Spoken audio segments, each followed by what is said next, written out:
Alright everyone, we're back at it with another Helldivers 2 video, and what another busy day it is in the community, as Arrowhead Game Studios have just dropped a blog post on their main Twitter account, which is from the head of product testing Patrick Lasota, and they've gone into a little bit more detail about the philosophies on weapon and stratagem balancing for the latest patch, which we've just covered in the latest video, and this is all in that Arrowhead blog post, so let's check it out. Balancing the firepower in Helldivers 2. Hello everyone, my name is Patrick Lasota. I was the designer on the first Helldivers and I'm currently head of product testing at Arrowhead. A bit of a grandiose title, but what it means in this context is that I'm responsible for how Arrowhead listens to feedback and balances its games. I'd like to talk about the changes we made in this patch and why. Primary weapons. First, I'd like to speak to the general power of primary weapons. Many have commented that they aren't powerful enough and are unable to deal with all enemies either by the amount of ammunition required or their raw DPS. This is very much intentional. You need to rely on your stratagems and the stratagems of your team to deal with all enemies effectively. Either by eagle airstrikes, orbitals, support weapons or turrets, some of your loadout / team should be tailoring their loadout to killing the weaker stuff more efficiently.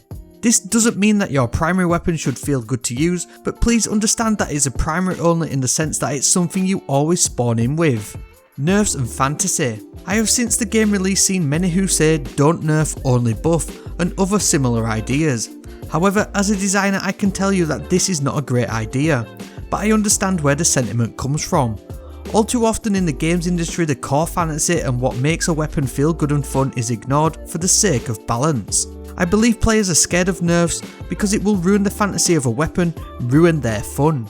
It is extra important to us to tread carefully so that we don't ruin the fantasy and fun when we do nerfs. We hope you, our players, will tell us when we cross that line inadvertently. Let's take a closer look at the changes we have made for this balance patch. SG225 Breaker. The Breaker was quickly pinned down as the meta weapon, vastly overperforming other weapons and being the best choice for all Helldivers, at least if YouTube is to be believed. I don't know what he means by that one. Helldivers veterans will remember the Breaker from the first game and how powerful it was, something we have made an effort to mimic in this game as well. When we looked at the Breaker and the data we have on its usage, it painted a picture of a well-liked weapon that was great at killing chaff and generally had a few more kills than other weapons. It was however not necessarily better at making you succeed in the mission, and no real damage nerfs were warranted. The calculated total damage per magazine was quite high compared to other weapons however, and something that could be reined in whilst reinforcing the intended fantasy.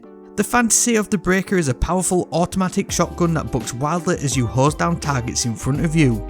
It should be deadly up close with high DPS, and its major drawback should be its ammunition management and pacing that you fire as to not overshoot a target. To that end we have lowered the amount of shells in each magazine and increased the recoil.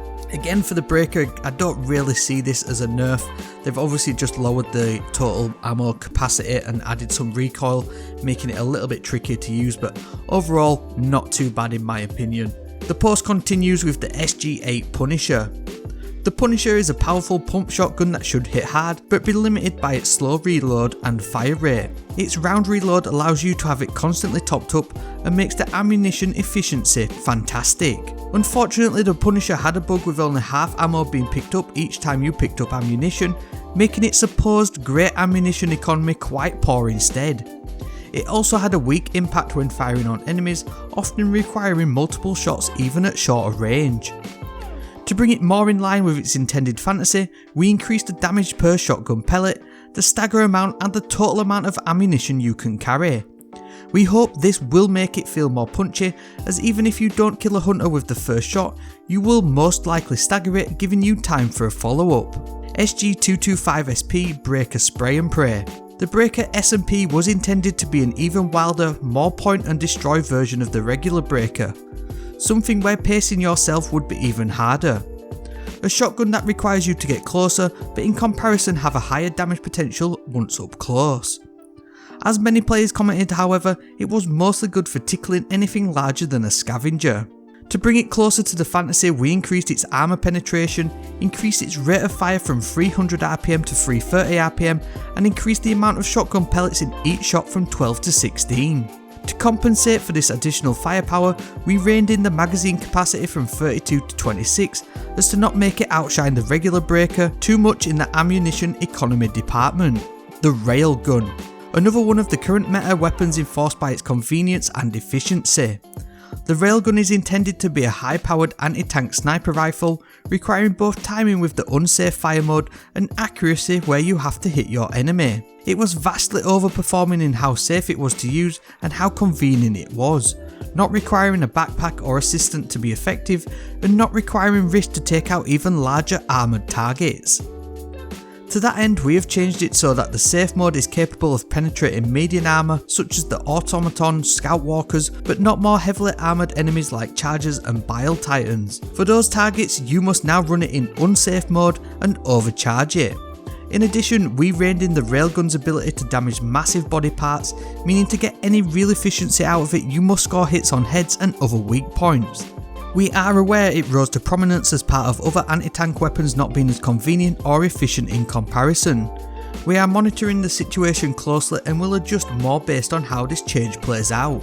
Flamethrower. The flamethrower is really the embodiment of stepping into a queen's lair and torching all her heads, as done by a badass action heroine. It should be powerful up close and inconvenience to the enemies that are lit on fire or want to walk through the fire and flames. As many have commented, the flamer has felt a little too anemic, not outputting damage at a rate that is warranted by a weapon with such a shorter range and large volatility such as the flamethrower.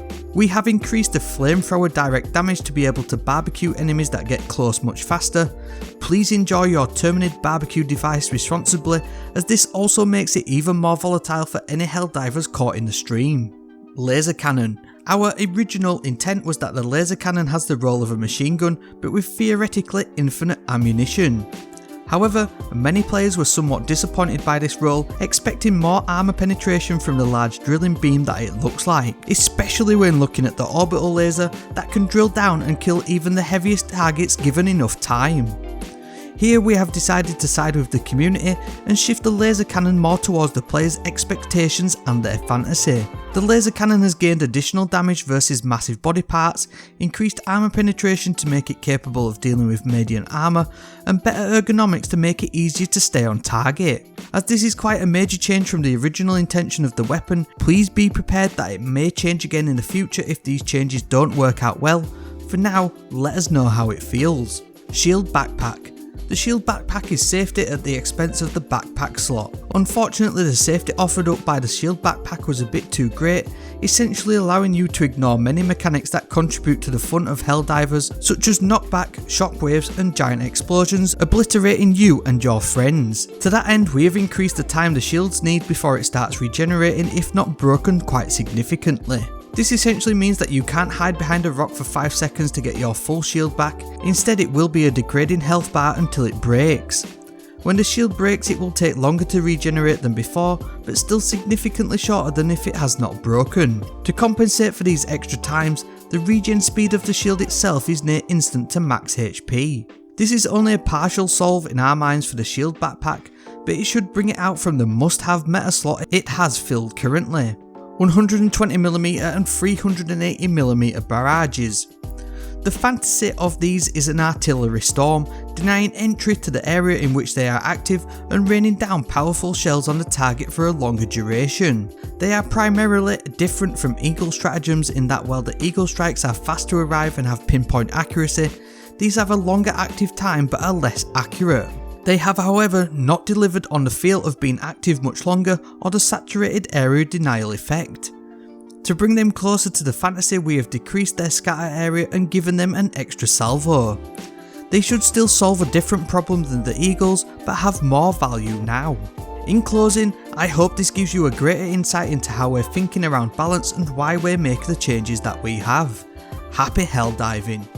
Well, I've got to say that was absolutely refreshing. Such an in-depth breakdown really into the recent balance patch, and this was obviously written by the community manager Catherine Baskin, and I've just got to give them another massive shout out, because the way that they're approaching Helldivers 2 is just absolutely amazing, and this just goes to show that they absolutely care, and the future of Helldivers 2 is just looking more and more promising. So there we go, that's the breakdown of what and why essentially from the recent balance patch.